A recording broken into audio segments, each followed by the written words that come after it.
Ufreden i mit indre kommer af, at jeg ikke fuldt ud har accepteret din vej. Lykkelig er den, der forstår at hylde Herren, der ikke forarves over Gud. Lykkelig er den, hvis overtrædelser er tilgivet, og hvis synder er blevet skjult. Lykkelig er den, som tror, man ikke har set. Lykkelig er den, der ikke vandrer efter ugudeliges råd, ikke går på synders vej. Lykkelig er den, som har sin glæde ved Herrens lov og grunder på den dag og nat. Lykkelig er den, der er Gud nær. Lykkelig er den, som stoler på Gud. Lykkelig er den, der søger tilflugt hos ham. Lykkelig er den, der overholder hans formaninger og søger ham af hele sit hjerte.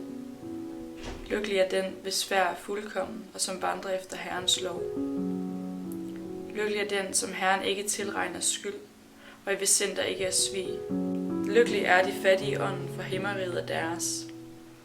Lykkelig er de, som sørger, for de skal trøstes. Lykkelige er de sagtmodige, for de skal arve jorden.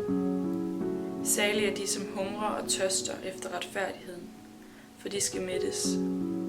Salige er de barmhjertige, for de skal møde barmhjertighed. Lykkelige er de rene i hjertet, for de skal se Gud. Lykkelige er de, som stifter fred, for de skal kaldes Guds børn.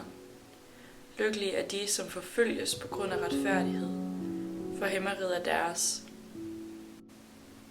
Skab et rent hjerte i mig, så mig kan undvære dig. At mig intet må behage, når jeg ej din fred kan smage.